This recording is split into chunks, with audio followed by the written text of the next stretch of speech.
À l'origine de ce podcast, il y a des récits individuels. Les histoires que j'enregistre sont toutes différentes. Chaque famille répond à ses propres règles, à ses valeurs et à ses fonctionnements. De la même manière, les hommes ne vivent pas tous leur paternité de façon identique. Récemment, on m'a interpellée en me disant « Je connais plein de bons pères ». Et moi aussi, je vous rassure, je connais plein de bons pères. L'idée de ce podcast n'est pas d'accabler la paternité, bien au contraire. L'idée de ce podcast est de laisser la parole à celles et ceux qui veulent raconter leur relation avec leur père. Parce qu'il me semble qu'on parle peu des pères, comme les pères eux-mêmes parlent peu d'eux.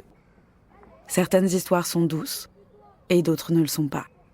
Je suis Léa Specht, et je vous propose d'écouter Lettre au père, un podcast sur nos pères et sur ce qu'on aimerait leur dire.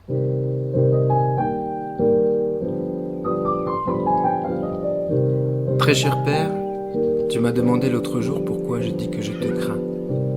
Dans notre culture, la grande majorité des gens appliquent une règle tacite qui exige que les secrets patriarcaux ne soient pas diffusés afin de protéger le règne du père. Mon père, ce héros au sourire si doux. Parfois, quand tout allait bien, je crois que mon père aimait vraiment avoir une famille.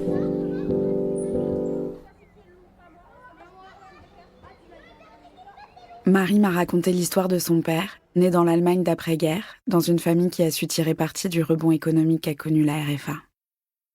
Alors mon père, il est né en Allemagne en 1960. Mon grand-père était carreleur et ma grand-mère, ils avaient ils avaient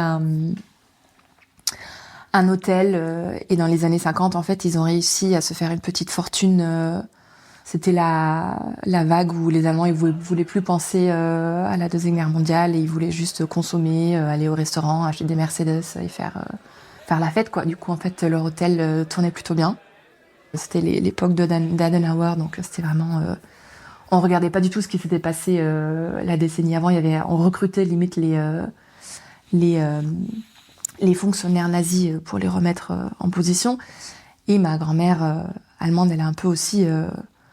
elle a, je sais pas comment dire, mais elle a gardé un peu ce truc très, très conservateur, très chrétien. Le travail, c'est la valeur la plus importante. Il faut toujours travailler tous les jours. Il faut être...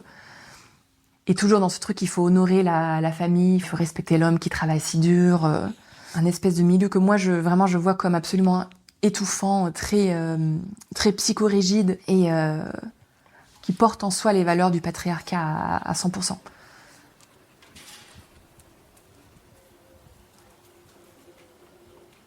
Avec l'argent qui s'était fait avec cet hôtel, ils avaient construit plusieurs maisons et sauf qu'en fait il y avait que mon père qui était le seul héritier de cette famille. Et en fait, comme mon grand-père est décédé quand mon père était assez jeune, mon père très tôt, en fait, on lui a mis beaucoup de responsabilités un peu sur les épaules. En plus, c'était vraiment un peu cet environnement très étouffant, très contrôlant. Il faut que de l'extérieur, il faut que tout soit beau, joli. Alors que, en fait, c'était un peu creux. Enfin, il n'y avait pas vraiment de valeur, il n'y avait pas de vraie éducation. En fait, tout ce qui était important, c'était faire bien et correctement les choses.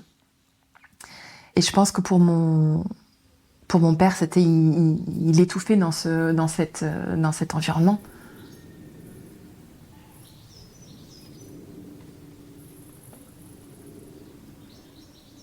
Mon grand-père est décédé quand mon père avait 20 ans. Ma grand-mère, je pense qu'elle s'en est jamais remise. En fait, elle parlait toujours de mon grand-père, de lui, à quel point elle l'aimait, à quel point elle était malheureuse. Enfin, elle est restée dans un espèce de malheur toute sa vie. Elle racontait toujours un peu les mêmes histoires, comment son mari est mort, à quel point c'était quelqu'un de bien, etc. Ce qu'elle nous a pas trop raconté aussi, ce que j'ai appris par la suite, qu'en fait, mon grand-père, c'était un grand alcoolique. Le dernier truc que mon père a dit à son père, qui apparemment était quand même quelqu'un de très très gentil, de très doux, il voulait le prendre dans les bras et mon père a dit ne me touche pas, tu pues. Et en gros, mon père, comme il a vu tellement souffrir ma grand-mère, mais aussi parce que c'était cette éducation de responsabilité, c'est comme ça qu'il faut faire les choses. Il a toujours été extrêmement dévoué à ma grand-mère. Tout ce qu'elle disait, tout ce qu'elle demandait, il fallait le faire. Et toujours dans ce truc, il faut honorer la famille, il faut respecter la famille. Cette valeur très patriarcale, en fait.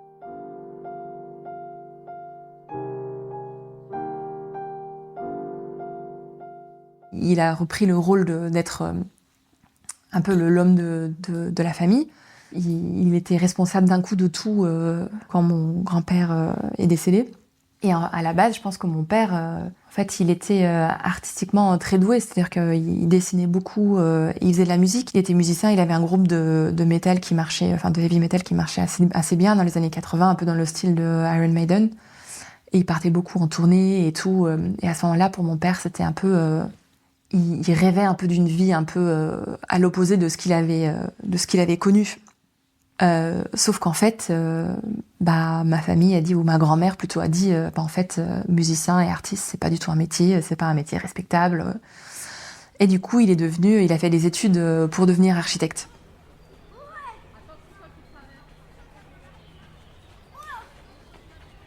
À ce moment-là, en fait, ma mère, qui est donc française, elle était jeune fille au père, elle a dû avoir 18-19 ans, et elle travaillait dans cette même banlieue de Francfort. Du coup, ils se rencontrent à ce moment-là. Et du coup, je pense que de rencontrer ma mère, pour lui, c'était une bouffée d'air frais, surtout qu'elle était, elle venait pas du coin. Et pour ma mère, c'était aussi, à ce moment-là, il était musicien, je pense qu'il était quand même plutôt beau, c'est quelqu'un de quand même très intelligent. Donc, ils ont eu une relation qui était, je pense, plutôt assez passionnelle au début, parce qu'ils se sont séparés plein de fois, remis ensemble, séparés, remis ensemble. Sauf qu'en fait, elle est tombée enceinte et du coup, ils se sont un peu mariés de toute urgence. Et c'était drôle parce que je connais les vidéos. En fait, c'était un peu à la mode à ce moment-là de filmer absolument tout. Et c'est quand même drôle quand tu vois le mariage avec les potes de mes parents qui étaient là avec leurs blousons en cuir, avec les cheveux un peu sauvages qui partent dans tous les sens, les potes communistes de ma mère, les rockers de mon père. Enfin, c'était qu'est-ce qu'ils foutent à l'église catholique de ce bled. Mais bon, ils se sont mariés et je suis née de ce mariage dans ce contexte un peu bordélique. Et mon père était très très très heureux, apparemment quand même. Il était très heureux. Évidemment, j'ai pas de souvenir de ça, mais je regardais des films quand j'avais 1 an et mes parents avaient l'air extrêmement heureux. Ils étaient... Oui, je pense que ça... J'ai quand même... Les premières années, c'était quand même vraiment dans un contexte où il y avait beaucoup d'amour, en fait.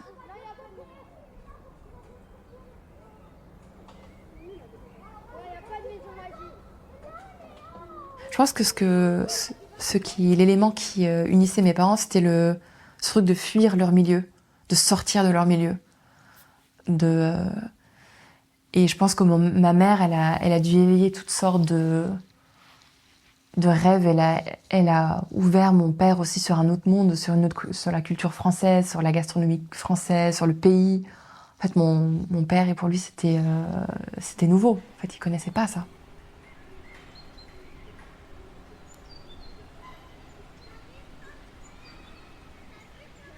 Après sa naissance, les parents de Marie ont encore 2 fils.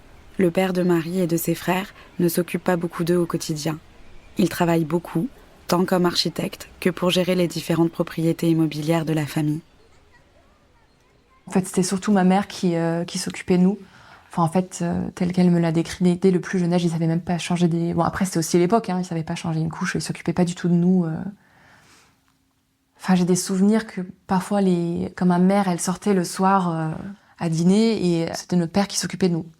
Mais c'est des trucs absurdes, en fait. Quand il nous faisait à manger, je sais pas, il savait pas nous faire à manger, il savait pas nous nourrir, on mangeait des trucs bizarres. Et il était là pour des choses plutôt événementielles, c'est-à-dire que parfois, quand ma mère n'était pas disponible, il nous emmenait chez le dentiste, il nous faisait des cadeaux incroyables et tout, pour nous récompenser d'être allé chez le dentiste.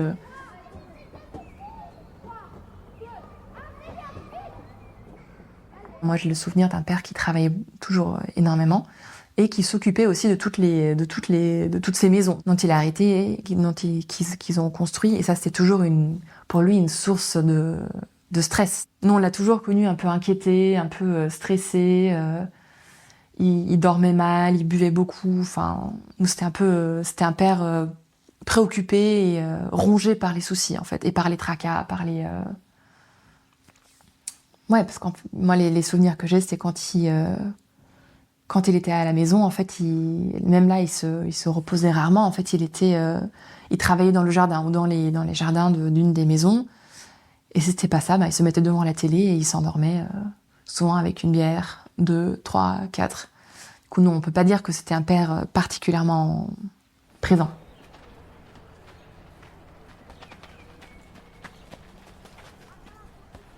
Mon père, il était toujours en fuite. C'était la fuite permanence.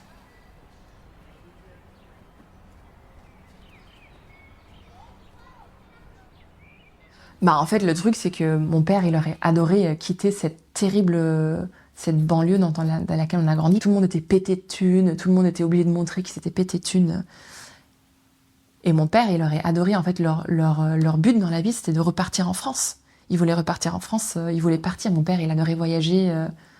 Sauf que ma grand-mère, jamais elle l'aurait laissé partir. Mon père, elle dit oui, mais l'héritage, on a travaillé toute notre vie pour que tu puisses hériter de ça. Et toi, tu veux partir, tu me laisses toute seule, alors que j'ai tout sacrifié pour toi. En fait, elle le tenait toujours par ça. Et mon père, rongé de culpabilité, de sentiments, de responsabilité, il a jamais pu partir. Et je pense que c'était ça, en fait, le drame de sa vie. Qu'il a rendu malheureux, on lui a dicté sa vie. En fait, il aurait bien aimé artiste, il n'a pas pu, du coup, il a fait le compromis d'être architecte. Et lui, il voulait pas rester dans cette petite ville. Enfin, c'est comme ça que ma mère me l'a raconté. Il voulait pas rester là, il voulait partir en France. Ça lui faisait chier, ces gens qui parlent derrière le dos de tout le monde, les ragots de petite ville. Et en fait, c'est ça que petit à petit, en fait, il est devenu aigri, malheureux, frustré. Il était toujours de mauvaise humeur, il râlait beaucoup, il était vraiment... Et il buvait beaucoup d'alcool.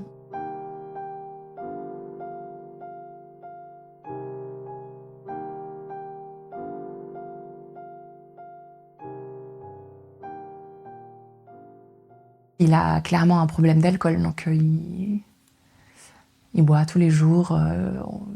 Nous, notre enfance, c'était surtout va me chercher une bière. En fait, il y avait beaucoup de ça. Il faisait des crises quand ma mère n'avait pas acheté de la bière à temps. Donc ça jouait un rôle important, quoi. Et donc, en fait, je pense qu'il se consolait dans l'alcool, ça le reconfortait. Et en fait, toujours, il rentrait. Et on l'entendait, en fait, c'était toujours le bruit de cette cave. Et la première bière qui ouvrait, la deuxième, la troisième. Après, c'était à nous d'aller lui chercher. Il disait, vas-y, viens me chercher encore une bière et tout. Il fallait descendre les escaliers, aller chercher encore une bière à papa. Et quand il n'y en avait plus, il fallait aller en racheter. Et après, il s'endormait, il ronflait sur le canapé. Il ronflait tellement fort qu'on pouvait plus rien faire. Dans toute la maison, on n'entendait plus que ça.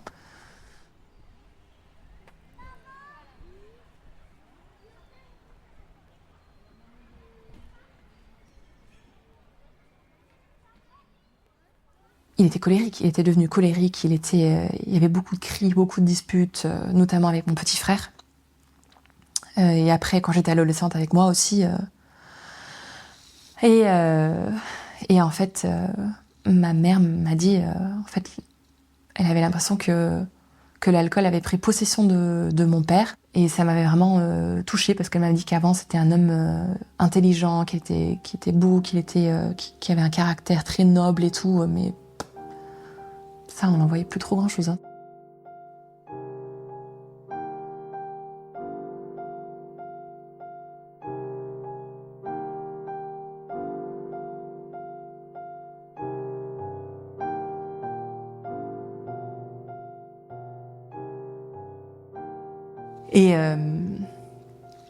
Et en fait, je sais pas si on peut dire que l'alcool, qui a la faute à qui, en fait, c'est mon père qui c'était sa faute à lui ou c'était la faute à l'alcool, mais dans tous les cas, à partir de de ce moment-là, les choses se sont un peu dégradées. En fait, à un moment, quand j'avais 5 ans, en fait, on vivait pas dans la même... En fait, il y a plusieurs banlieues de Francfort, on vivait dans une autre banlieue, et quand j'avais 5 ans, on a déménagé, quand mon frère est né, on a aménagé dans une des maisons qui était une des propriétés de ma famille. Donc elle a aménagé dans cette maison, et je pense que c'est à partir de ce moment-là, apparemment, selon ma mère, que les choses se sont un peu cassées la gueule, quoi.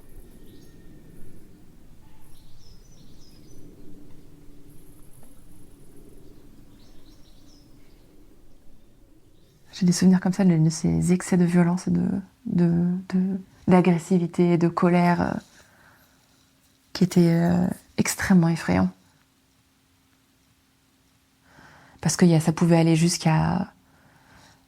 Ça pouvait péter jusqu'à des... Je m'en souviens, une fois, il avait frappé notre chien juste pour montrer que c'était lui le plus puissant dans la maison. Et moi, j'avais hyper peur, j'étais blottie contre une porte, et il se dirigeait vers moi comme pour faire genre je vais te défoncer la gueule, quoi. Et je me souviens, une fois, on était en vacances, et il était encore une fois bourré avec mon petit frère, et ils se sont disputés. Mais je me souviens qu'on avait tellement peur de lui qu'on avait mis une armoire devant la porte pour éviter qu'il rentre, tellement on avait peur.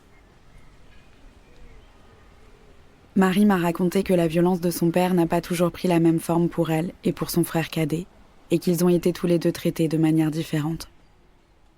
Mon père, il disait des trucs horribles à mon frère. Il lui disait, toi, tu vas finir à ranger des boîtes de conserve à Lidl, tu sers à rien, t'es bête. Ouais, la violence aussi, clairement de la violence verbale. Et je me souviens d'une scène, et encore une fois, mon père a dû insulter mon frère, lui dire des horreurs. Et je me souviens en fait que mon frère est parti, il est parti de la maison, il pleuvait, il y avait un orage. Moi je l'ai suivi, et il était tout petit, il devait avoir 6 ans, et moi j'avais 8 ans, et il disait je veux mourir.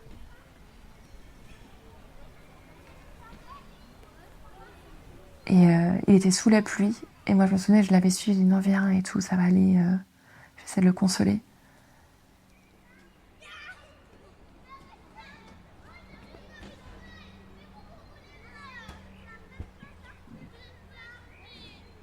À chaque fois qu'il marchait quelque part, mon père, il était quelqu'un de très dominant, qui marchait avec un pas très bruyant, très assuré. Déjà, c'est quelqu'un qui faisait beaucoup de bruit.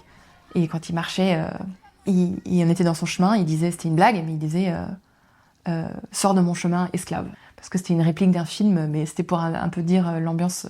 On était un peu, littéralement, ces esclaves qui étaient censés lui aller chercher sa bière. Ça, mais en même temps... il y avait aussi, moi, il me disait toujours à quel point j'étais, un petit peu trop souvent, à quel point j'étais belle, intelligente, ci et ça. Il me mettait sur un espèce de piédestal, et mon frère à côté, c'était une merde, quoi. Donc les relations entre moi et mon frère, c'était très compliqué. Moi, j'arrivais que à dormir quand la porte était fermée à clé de ma chambre. Sauf que j'avais pas le droit à ça, donc un jour on me l'a prise, on l'a balancée par la fenêtre, la clé. Parce que j'avais pas le droit d'avoir mon intimité, parce que ça se faisait pas. Par exemple, il se mettait en colère quand j'allais dans la salle de bain et je fermais à clé, parce que lui, il partait du principe il devait avoir accès à toutes les pièces à tout moment. Et il marchait avec son pas un peu agressif, et comme il partait du principe que la porte était ouverte, il marchait contre la porte. Du coup, fais chier et tout, il râlait. Et il me disait, pourquoi tu fermes ma clé et tout. Du coup, il s'énervait. Donc ouais, il y avait quand même, c'était un contexte assez violent, hein, beaucoup d'agressivité. Ouais. Et en fait, moi, mon père, par contre, il me portait un amour malsain, enfin, qui dépassait certaines limites. Et moi, c'est pour ça que je pense que j'étais une adolescente hyper agressive en famille, parce que je voulais pas que mon père s'approche de moi. Dès que j'étais adolescente, moi, je fuyais le contexte à la maison, parce qu'il y avait que des conflits avec mon père. Et ma mère était pas du tout, elle s'occupait pas du tout, elle s'occupait pas du tout de moi. À chaque fois, elle me disait, à chaque fois que je me plaignais de mon père, moi, comme je le recevais, c'était un peu, mais arrête de te plaindre, ton père, il t'aime plus que tout, il fait tout pour toi, il paye pour tout. T'es une fille gâtée, tu vas pas encore te plaindre, en plus te plaindre de tous les privilèges que tu as. Du coup, moi, c'était un peu ça, quoi. Ce qui était vrai, hein, il a toujours payé pour tout. Mais bon, juste parce qu'on paye pour tout, ça fait pas de toi un bon père.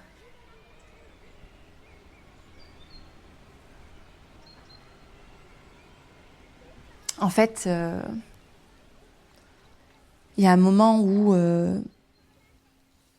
ma mère considérait que c'était important que mon père vienne nous dire bonne nuit chaque soir. Et du coup, il venait se coucher dans notre lit tous les soirs. Sauf qu'en fait, nous, on voulait pas, on détestait ça. Quand on voulait pas, il se vexait terriblement. Et il se mettait en colère. Du coup, en fait, dire non, je veux pas un câlin, c'était impensable. Et du coup, moi, j'avais ce réflexe un peu étrange, enfantin, quand il venait. Parfois, je faisais semblant de déjà dormir pour qu'il vienne pas se coucher dans mon lit. Et après, souvent, je lavais le lit, je prenais de l'eau et j'essayais de le rincer. C'était un peu un réflexe de vouloir purifier le lit. Et c'était quelque chose qui était particulièrement désagréable. On en a parlé après avec mon frère. Et en fait, on voulait pas ça. Et il y avait plusieurs scènes comme ça où en fait, il a clairement dépassé les limites. En fait, je m'en souviens, on regardait mon film Disney préféré, c'était Pocahontas, et mon père, parfois, il m'emmenait au cinéma et regardait des films Disney avec moi. Et en fait, une fois en regardant Pocahontas, il me dit viens, on s'embrasse comme Pocahontas et John Smith. En rétrospective, parce qu'on en a parlé, enfin, j'ai fait quand même des années de psychanalyse ensuite, et on en a parlé, il me dit qu'il s'en souvient pas. Est-ce que c'était l'alcool? J'en sais rien, mais dans tous les cas, c'est clairement un dépassement. Il a dépassé les limites. Il y a eu ça, après il y a eu une autre scène où j'avais 16 ans, j'étais sur MSN ou un truc comme ça, jusqu'à 3h du mat à écrire à des garçons. Et en fait, mon père, qui a vraiment aucune pudeur, il entre dans le bureau, là où j'étais encore devant l'ordinateur. Il est nu. Il a une érection. Il me dit, va te coucher maintenant, c'est pas l'heure pour toi d'être réveillé. Il rentre comme ça. Et moi, je le vois comme ça, et ça m'a traumatisée. Et il y a eu ça, plus beaucoup de commentaires, toujours sur mon physique. Une fois, on est rentré de vacances. On allait toujours chez ma grand-tante dîner en rentrant des vacances. Et en fait, on dîne et à un moment, en fait, mon père lui touche les seins. Juste comme ça. Et tout le monde rigole en mode « Ah, c'est drôle ». Alors qu'en fait, non, c'est pas drôle. Et ça, c'est encore une fois vraiment ce règne du silence qu'il y a dans cette famille. On ne dit rien, on ne met pas de limite aux choses. Et surtout pas aux hommes.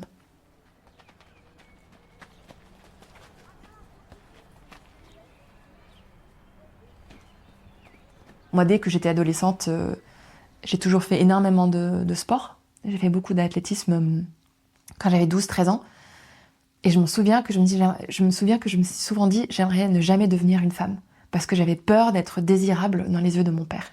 J'avais peur que je devienne désirable. Et c'était un truc tout bête, je me suis dit mais si j'ai des seins et des fesses, j'aimerais bien pouvoir me les couper.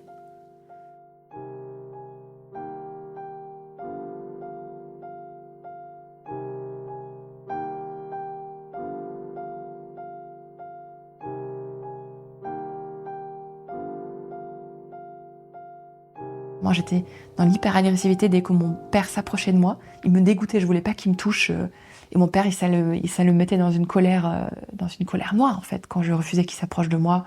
Il pétait un câble. Et on me faisait tellement de reproches par rapport à ça, venant de ma grand-mère, de ma mère, de mon père. On me disait, mais tu te rends pas compte, il te donne tout, et toi, tu veux même pas qu'il te fasse un câlin, t'es ingrate. Ma grand-mère m'a quand même fait comprendre que j'étais que mon pauvre père qui travaillait si durement pour moi, pour tout nous donner, et moi j'étais la fille ingrate, quoi. Enfin, on remettait toute la responsabilité sur moi. On me dit regarde comme il est malheureux ton père, il en souffre tellement de ton manque de contact physique, t'as vu ce que tu lui fais, tu devrais faire un effort.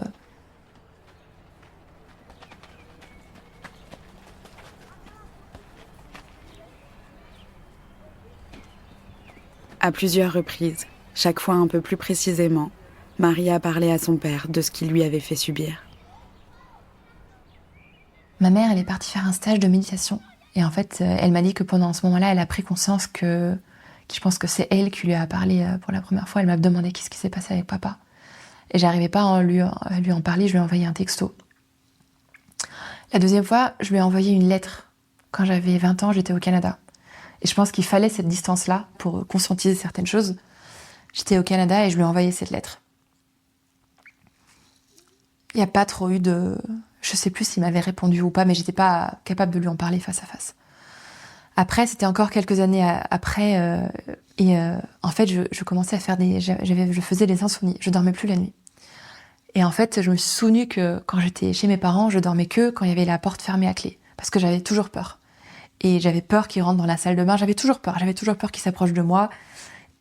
Et la troisième, du coup là, j'en ai parlé quand j'ai fait ces insomnies, j'allais très mal. Et j'ai commencé une thérapie à ce moment-là que j'ai parlé à mes 2 parents. Et c'est là où j'ai dit à mon père, en fait, il faut que tu arrêtes de boire, sinon je coupe les ponts et je ne veux plus jamais te voir. Pendant 1 an, mon père a arrêté de boire. Et c'était la redécouverte de mon père. C'était un homme cultivé, attentionné, hyper intelligent, hyper fin. Et c'est à ce moment-là qu'on a pu en parler un peu, mais je sais plus exactement si j'ai tout dit. Et j'ai vraiment tout dit, c'est quand j'étais, quand j'ai redéménagé, quand j'ai déménagé à Paris, c'est-à-dire il y a 4 ans. Et en fait, j'avais une histoire avec un mec qui me harcelait et qui ressemblait comme 2 gouttes d'eau à mon père. Et il me mettait sur un piédestal, il était musicien dans un groupe de heavy metal, même histoire. Et ça m'a fait un truc, genre, mais il y a un truc qui cloche. Et c'était pendant ma thérapie qu'en fait, j'ai compris qu'il y avait il y a le même non-respect de mes limites. Quand je lui ai écrit une lettre, je lui ai dit tout, mais vraiment tout. Je m'en souviens, j'ai écrit et j'ai tout balancé, tous les détails. Le truc de bisous Pocahontas, le truc quand il est rentré dans ma chambre avec une érection, tous les commentaires, les trucs dégueulasses qu'il disait sur mon physique, chaque fois quand il voulait parler de sexe, tous les commentaires inappropriés, tout. Donc suite à ça, on a eu une conversation où on est allé se promener dans la forêt. Et mon père, il se souvenait de certains éléments. Il me dit oui, je me souviens de ça. Et d'autres choses, il s'en souvenait pas. Et il pleurait, il me disait, j'espère que tu pourras me pardonner un jour. Je comprends que c'était inapproprié. Donc à ce moment-là, il l'a entendu.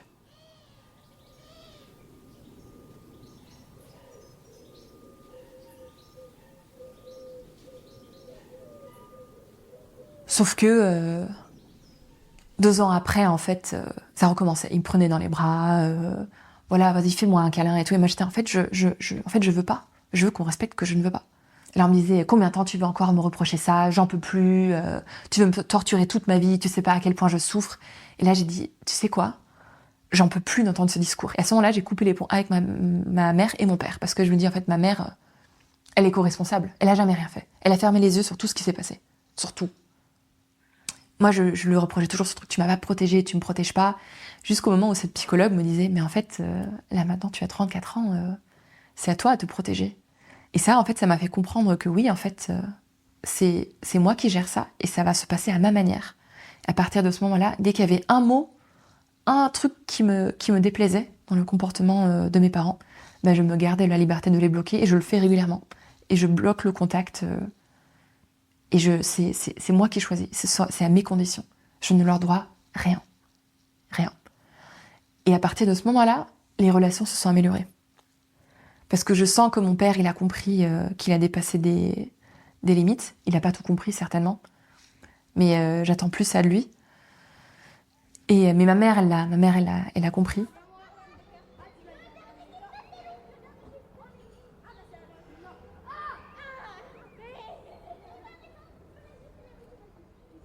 Et là, en fait, depuis l'année dernière, mon père a un cancer de la vessie, de la prostate. En fait, j'ai appris ça en décembre 2023. Et ça m'a fait un choc, en fait. Parce qu'en fait, on était au Maroc pour le 60 ans de ma mère et c'était... En fait, c'était un très beau moment, ces 60 ans, parce que c'était la première fois que la famille était réunie, mais dans un contexte positif. Moi, j'avais pas parlé ni à ma mère ni à mon père pendant 1 an. Et mon père était tellement ému que je lui parle, qu'il était hyper heureux, il pleurait, il disait mais merci, merci. Et en fait, j'avais l'impression que quelque chose s'est réparé. Et 2 mois après, du coup, il y avait ce diagnostic de mon père qui a ce cancer. Donc,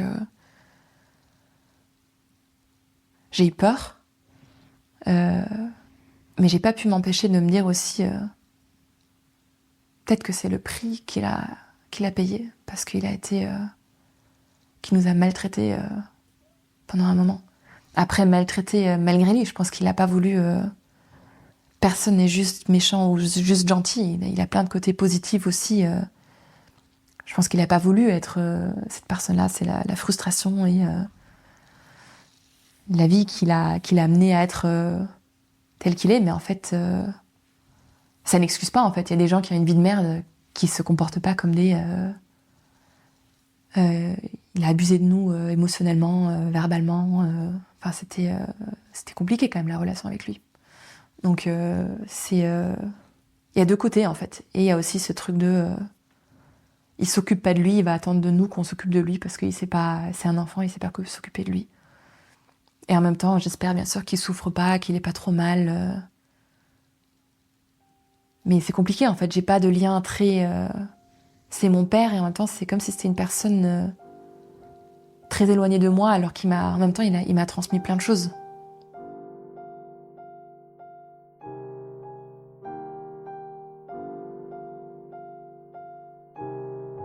L'alcool et le contexte patriarcal dans lequel il a grandi sont autant d'explications que Marie trouve au comportement de son père. À l'opposé, elle est fière de son frère, qui est devenu, selon elle, un père génial, à l'écoute et aimant. Je pense que c'est l'alcool, c'est le patriarcat. Je pense que c'est aussi un peu cette ambiance des années 50, cet héritage des années 50. Aussi dans ma famille, je sais qu'une de mes tantes me disait que mon grand-oncle, il aimait bien tripoter les fesses quand on était assis sur ses genoux et tout. Enfin, il y avait quand même plein de comportements qui traînaient un petit peu comme ça comme souvent dans des contextes familiaux. C'est pas évident de raconter tout ça, mais c'est la vérité, et c'est comme ça que se présentent beaucoup de constellations familiales. C'est la violence intrafamiliale, et comme on considère que la famille c'est sacré, on n'est pas censé en parler, mais c'est comme ça que ça se passe en fait.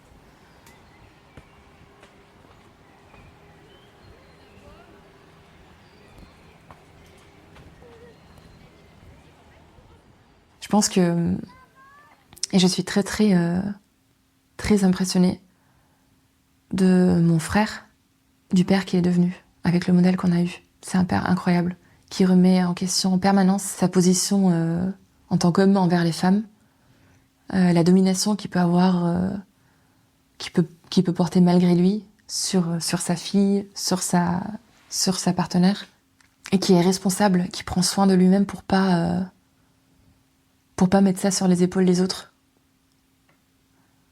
Il sait parler de ses émotions, c'est vraiment...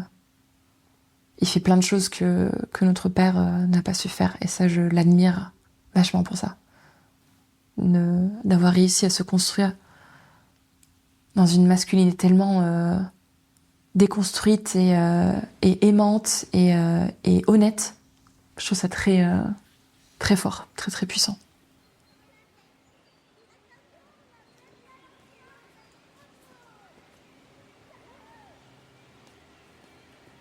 Selon le ministère de l'Intérieur, les services de police et de gendarmerie ont enregistré 64 300 victimes de violences intrafamiliales non conjugales en France en 2021. Les chiffres ne sont pas moins inquiétants pour les autres pays d'Europe. Mais encore trop peu d'études sur la maltraitance des enfants dans le cadre familial ont été réalisées. Si l'on recense les plaintes enregistrées pour les violences physiques et sexuelles, que fait-on de la violence psychologique, des abus émotionnels et des traumatismes à plus ou moins long terme qui en découlent? Que fait-on aussi de tous les enfants qui ne parlent pas? Le plan de lutte contre les violences faites aux enfants 2023-2027 révèle le chiffre suivant. 24% des Français de plus de 18 ans estiment avoir été victimes de maltraitance grave durant l'enfance. 1 personne sur 4. Les pères ne sont pas les seuls responsables de cette situation, mais ils le sont notamment. Et pourtant, être un bon parent, c'est chose possible. Il y en a plein. Marie, elle voit cela, un bon père, lorsqu'elle regarde son frère. Comme à chaque épisode, j'ai demandé à Marie ce qu'elle souhaiterait dire à son père. Je vous laisse avec sa réponse et vous dis à bientôt pour un nouvel épisode et le récit d'un autre père.